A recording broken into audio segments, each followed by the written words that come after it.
Reels वाली बहू। प्रज्ञा को रील्स बनाने का बड़ा ही क्रेज है और वो दिन भर रील्स बनाती रहती है। खाते पीते घूमते फिरते घर में कॉलेज में रील्स बनाने के कारण प्रज्ञा पूरे कॉलेज में हाईलाइटेड है। जहां उसकी रील्स सभी को पसंद आते हैं, वहीं मनीषा चिंता में डूबी रहती है। एक रोज जब खाते हुए प्रज्ञा रील्स बना रही होती है, तब मनीषा कहती है, एक मिनट भी चैन नहीं है इस लड़की को। ये नहीं कि खाना तो आराम से खा ले, लेकिन नहीं, अरे थोड़ी देर रील्स नहीं बनाओगी तो आसमान नहीं टूट पड़ेगा। अरे मम्मी, इसी को तो कहते हैं डिटर्मिनेशन। तुम नहीं समझोगी ये सब। भगवान, इस लड़की को सद्बुद्धि दे। जब देखो तब टेढ़ा बाका मुंह बनाती रहती है। मनीषा की बात का प्रज्ञा पर जरा भी असर नहीं होता और वो खाते खाते रील्स बनाती रहती है। दिन बीतने लगते हैं और देखते देखते प्रज्ञा का कॉलेज भी खत्म हो जाता है। आए दिन कोई ना कोई मनीषा को प्रज्ञा की शादी करवाने का सुझाव दे जाता है। सब ठीक ही कहते हैं, प्रज्ञा की शादी कर देनी चाहिए। अपने घर के काम काज में व्यस्त हो जाएगी तो खुद ही ये रील्स और नाच गाना बंद हो जाएगा। मनीषा और प्रेम प्रज्ञा के लिए एक अच्छा लड़का ढूंढने लगते हैं और तभी विकी का रिश्ता प्रज्ञा के लिए आता है, जिसने प्रज्ञा को उसकी रील्स देखकर पसंद कर लिया था। अगले दिन विकी अपने माता पिता के साथ प्रज्ञा के घर पहुंच जाता है और प्रज्ञा साड़ी पहने हाथों में चाय की ट्रे लिए उनके सामने आती है। जब विकी को पसंद है तो हमें भी बहू पसंद है। बहन जी, आप बारात की तैयारी कीजिए। एक बार लड़का लड़की अकेले में बात कर ले तो अच्छा रहेगा। हाँ हाँ, क्यों नहीं। मनीषा विकी को प्रज्ञा के कमरे में भेजती है, जहां प्रज्ञा पहले से ही रील्स बना रही होती है। तभी विकी कहता है, आ गए आपके साजन जी। हमारे साथ ये रील्स कंप्लीट करती तो और भी अच्छा रहता। अच्छा जी, अब आ ही गए हैं तो बना ही लेती हूँ आपके साथ। दोनों मिलकर रील्स बनाते हैं। जब वी मीट और तुरंत पोस्ट भी कर देते हैं। फिर विकी कहता है, जब आप साड़ी में चाय लेकर आई तब मुझे लगा कि कहीं मैं गलत घर में तो नहीं आ गया। अब सही है। दोनों की शादी पक्की हो जाती है और शादी के दिन भी प्रज्ञा रील्स बनाने से चूकती नहीं। यहाँ तक कि बारात के समय भी नाचते हुए रील्स बनाती है। सभी लोग प्रज्ञा की तारीफ के पुल बांध देते हैं और प्रज्ञा नाचती गाती अपने ससुराल चली जाती है। सब कुछ अच्छा चल रहा होता है। प्रज्ञा यहाँ भी दिन भर हर चीज की रील्स बनाती रहती है। लेकिन कुछ दिनों के बाद जब सुनीता कहती है, बहू, ये रील्स के साथ साथ कुछ काम भी कर लिया करो। वैसे तुझे और क्या क्या बनाना आता है? मम्मी जी, वैसे तो सब कहते हैं कि मैं सब कुछ अच्छा बनाती हूँ, लेकिन मुझे लगता है कि मैं मैगी अच्छा बना लेती हूँ। हाँ, कॉफी भी अच्छा बना लेती हूँ और मुंह तो सबसे अच्छा बना लेती हूँ। हैं? अच्छा अच्छा। सुनीता अपना माथा पकड़ लेती है और कहती है, बहू, कुछ खाना बनाना भी सीख लेती। मम्मी जी, मैं लंबी प्लानिंग कर रही हूँ। जल्दी ही मैं इतनी फेमस हो जाऊंगी कि मुझे पैसे मिलने लगेंगे। हम दोनों सास बहू राज करेंगे, राज। नौकर काम करेंगी और लोगों की तो लाइन लगेगी हमसे मिलने के लिए। तेरा दिमाग खराब हो गया है क्या बहू? हंसी मजाक तक ठीक है, लेकिन इस तरह घर नहीं चलते। जितना जल्दी हो इस घर के तौर तरीकों को सीख लो। प्रज्ञा मुंह घुमाकर चली जाती है और तुरंत उसी वक्त एक रील बनाती है। ये देख सुनीता का गुस्सा 7वें आसमान पर चला जाता है और विकी के घर आती ही सुनीता उसे सब कुछ बताती है। विकी भी अब प्रज्ञा की इन हरकतों से परेशान हो जाता है। तुम टेंशन मत लो मम्मा, मैं देख लूंगा। विकी कमरे में जाता है तो देखता है कि प्रज्ञा रील्स बना रही है। विकी बड़े ही प्यार से प्रज्ञा से कहता है, प्रज्ञा, इन सब के लिए मैं तुम्हें मना नहीं कर रहा हूँ, लेकिन फिर भी हर वक्त तो ये अच्छा नहीं लगता ना। समझने की कोशिश करो, मुझे भी तुम्हारा थोड़ा वक्त चाहिए।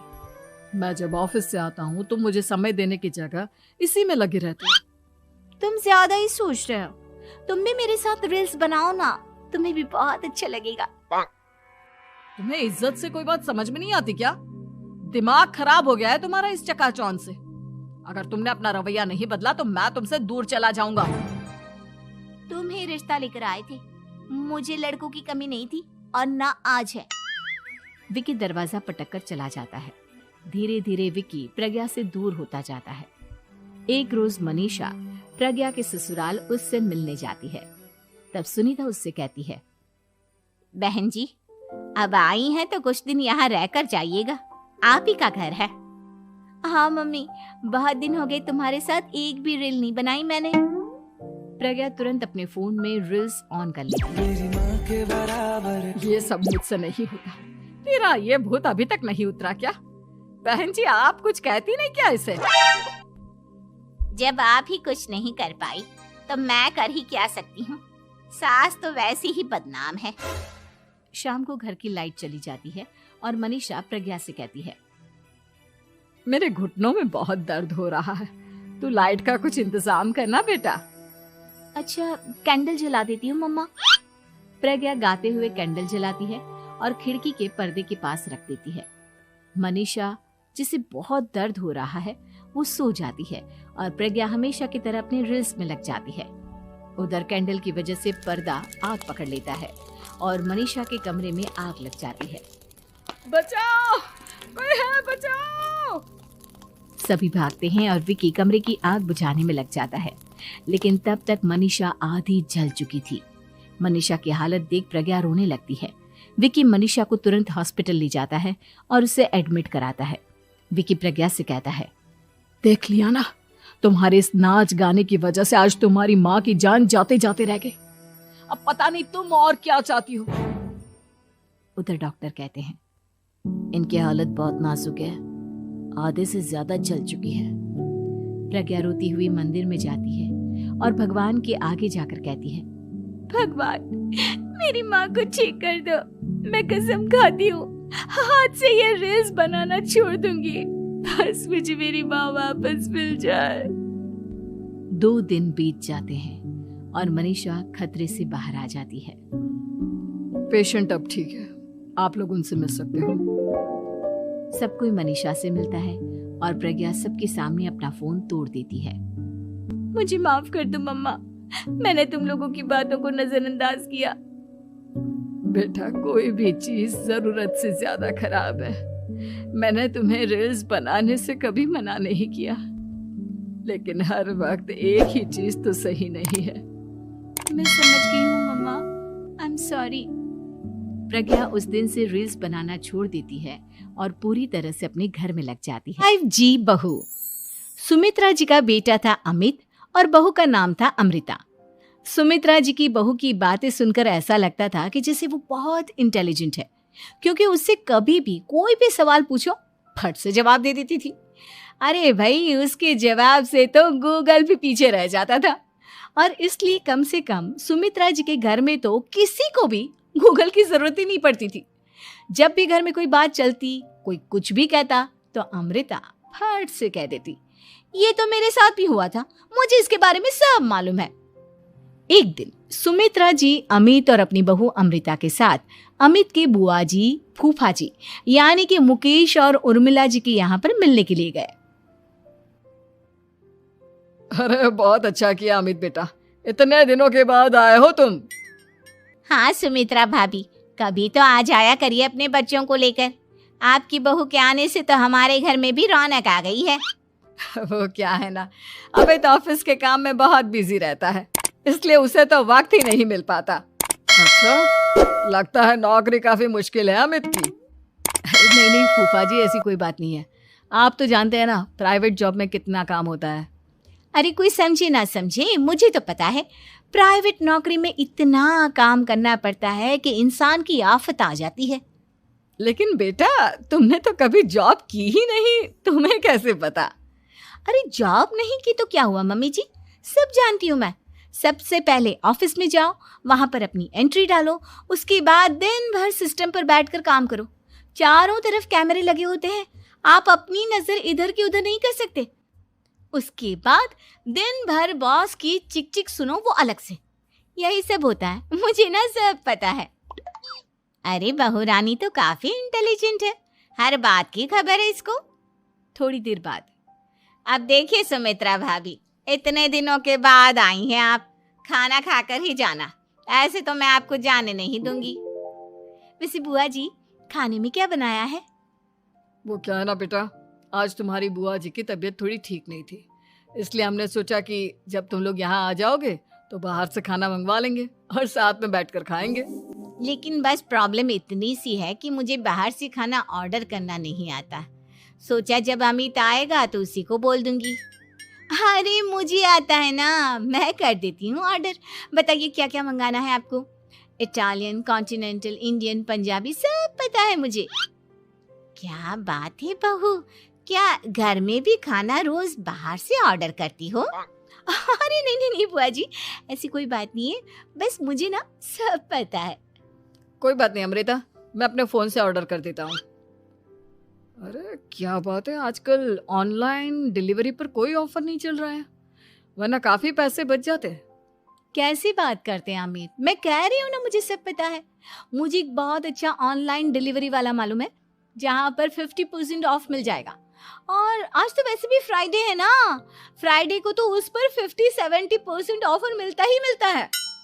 अरे क्या बात है, इसके बारे में तो मुझे पता ही नहीं था। अरे बेटा, जिस चीज के बारे में किसी को पता नहीं होता, हमारी बहू को पता होता है। एक काम कर, तू उसी को ऑर्डर करने दे। क्या बात है अमृता बेटा, तुम तो बहुत इंटेलिजेंट हो, सब कुछ जानती हो। कुछ दिनों के बाद सुमित्रा जी की कुछ सहेलियां उनसे मिलने के लिए आती हैं। अरे सुमित्रा बहन कैसी हो, बहू कैसी है तुम्हारी? अरे पूछिए मत, बहुत इंटेलिजेंट है मेरी बहू, सब कुछ जानती है। क्या बात है, बहू के आने के बाद तो औरतें दुखी हो जाती है, लेकिन तुम तो बहुत खुश लग रही हो।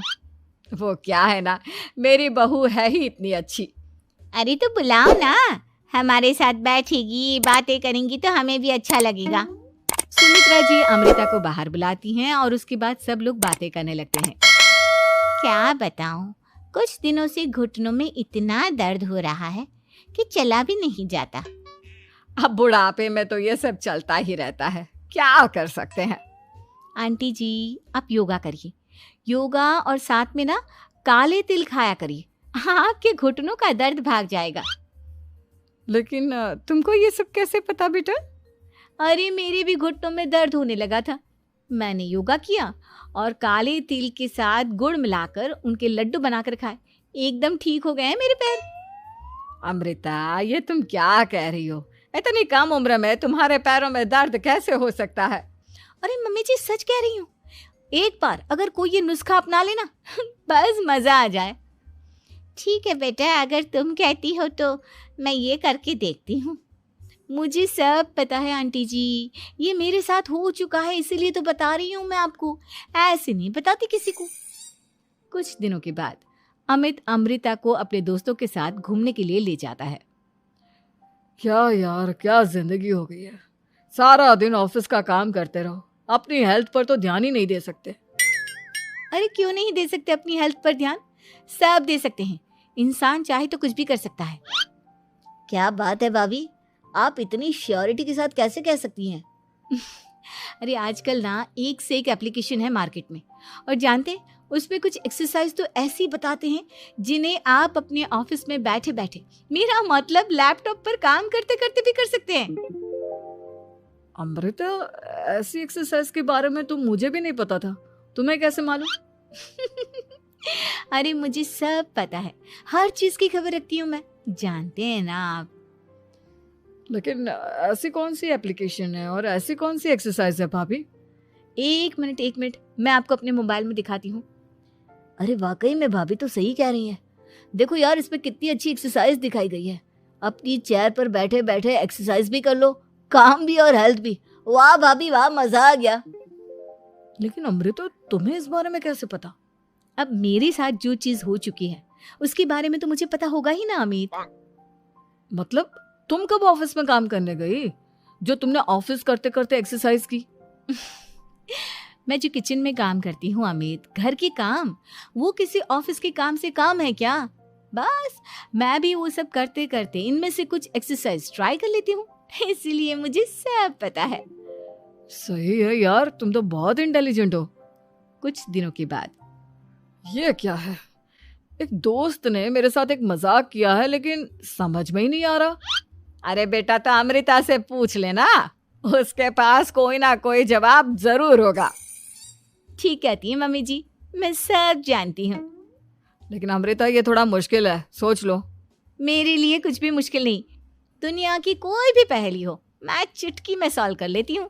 अच्छा ठीक है, देखो मेरे दोस्त ने मुझे एक खाली पेपर दिया है और कहा है कि इस पर उसने मेरे लिए कुछ मैसेज लिखा है। अब एक बात बताओ यार, खाली पेपर पर जिस पर कुछ भी नहीं लिखा हुआ, उसे मैं कैसे पढ़कर बताऊं? अरे बस इतनी सी बात, इसे तो मैं चुटकियों में सॉल्व कर दूंगी अमित। लेकिन कैसे बहू? इस पेपर पर तो वाकई में कुछ नहीं लिखा हुआ, एकदम खाली पेपर है। कैसे, क्या पढ़ोगी तुम? अमित, एक छोटा सा काम करो, जल्दी से एक मोमबत्ती लेकर आओ। अरे बहू, पेपर में आग लगाने का इरादा है क्या? नहीं नहीं मम्मी जी, इस पेपर पर अमित के दोस्त का लिखा हुआ मैसेज पढ़ने का इरादा है। अमित कैंडल लेकर आता है। अब ना बस इस पेपर को धीरे धीरे कैंडल के ऊपर घुमाते रहो, देखना 2 ही मिनट में मैसेज आपकी आंखों के सामने होगा। अच्छा ठीक है, मैं ऐसा करके देखता हूँ। 2 मिनट के बाद, अरे वाकई में इस पर तो अक्षर बनने लगे, लेकिन ये हुआ कैसे? और अमृता, तुम्हें कैसे पता? बहुत सिंपल है मम्मी जी, अमित के दोस्त ने नींबू के रस से मैसेज लिखकर उसे सुखा दिया। आप अगर मैसेज पढ़ना हो ना, तो पेपर को आग के सामने ले जाओ और लेटर्स अपने आप उभर कर आ जाते हैं। वाह बहू, लेकिन तुम ये सब कैसे जानती हो? अरे मम्मी जी, जब मैं छोटी थी ना, तो अपनी सहेलियों के साथ ऐसे ही गेम खेला करती थी। ये तो मेरे साथ कितनी बार हो चुका है, मुझे सब पता है।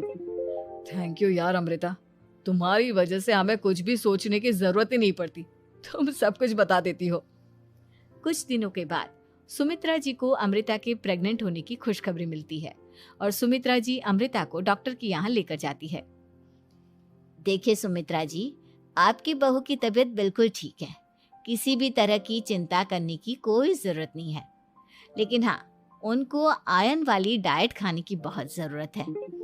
ठीक है डॉक्टर साहब, आप बता दीजिए मैं अपनी बहू को क्या क्या खिलाऊं ताकि उसकी तबीयत ठीक रहे और आने वाले बच्चे की भी। अरे मम्मी जी, इसमें डॉक्टर से पूछने की क्या जरूरत है। किशमिश है, अनार है, पालक है, ये सब खाना चाहिए, आयरन का लेवल बिल्कुल बराबर रहता है। अरे वाह, आपकी बहू तो सब कुछ पहले से ही जानती है। ये तो बहुत अच्छी बात है। देखो, आयरन के साथ तुम्हें कैल्शियम भी खाना होगा। जानती हूँ मैं, अगर आयरन की खाली सप्लीमेंट लेते हैं और कैल्शियम नहीं लेते तो बॉडी उसे अच्छे से एब्जॉर्ब नहीं कर पाती, सब पता है मुझे। बहू, ये भी मालूम है? हाँ मम्मी जी, आप तो जानती है ना, मुझे सब पता है। आपकी बहू की बातें सुनकर अच्छा लग रहा है। मुझे ऐसी बहुत कम लड़कियां मिलती हैं जिन्हें इतनी नॉलेज होती है, सारे सवालों के जवाब देती है। और हमारे इंडिया में तो वैसे भी हालात बहुत खराब है। बिल्कुल ठीक कह रहे हैं आप डॉक्टर साहब, लेकिन मैं उन लड़कियों की तरह नहीं हूँ, बहुत ख्याल रखती हूँ मैं हर चीज़ का। और जानती हैं आप, हमारे घर में तो किसी को किसी चीज़ के बारे में गूगल करने की जरूरत ही नहीं पड़ती। बिल्कुल ठीक कह रही है अमृता, अरे कुछ भी पूछ लो, इसे सब पता होता है। अरे वाह, तुम तो बड़ी कमाल की लड़की हो। चलो, ये तो बहुत अच्छी बात है, लेकिन फिर भी डॉक्टर की सलाह पर पूरा ध्यान देना चाहिए। वैसे क्या चाहिए तुम्हें, बेटा या बेटी? अरे डॉक्टर साहब, कुछ भी हो जाए, बस बच्चा अच्छे से हो जाना चाहिए। मुझे तो दोनों में से किसी से कोई भी परेशानी नहीं। और सुमित्रा जी, आप? डॉक्टर मैडम, मुझे तो लड़के और लड़की में कभी भेद करने की आदत ही नहीं है, पोता आए या पोती, मेरे लिए तो दोनों एक बराबर है। सुनकर अच्छा लगा। वैसे आप जानती हैं, हमारे यहाँ पर तो लोगों को बड़ी बेचैनी रहती है ये जानने की कि पेट में लड़का है या लड़की, लेकिन विदेशों में ऐसा नहीं होता। हाँ, वहाँ पर तो सब कुछ पहले से ही बता देते हैं ना, ये भी कोई बात हुई भला? लेकिन तुम्हें कैसे पता कि वहाँ पर सब कुछ पहले ही बता देते हैं? अच्छा हाँ, तुम तो सब कुछ पहले से ही जानती हो ना, तुम्हारे साथ तो सब कुछ पहले से ही हो चुका होता है। नहीं नहीं मम्मी जी, ये तो मेरे साथ पहली बार हो रहा है, इसलिए मैं ये डायलॉग नहीं बोल सकती। अमृता की बात सुनकर सुमित्रा और डॉक्टर दोनों हंसने लगे।